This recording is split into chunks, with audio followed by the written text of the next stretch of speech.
ပါကို၏အာတုံသောကိုယ်တတဝါပေါင်းတို့သည်ယနေ့ယခု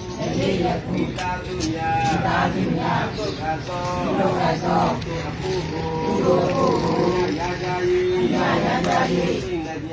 စိတ်နှပြမာကြသည်သံသာကြသည်ပြပါသည်တော်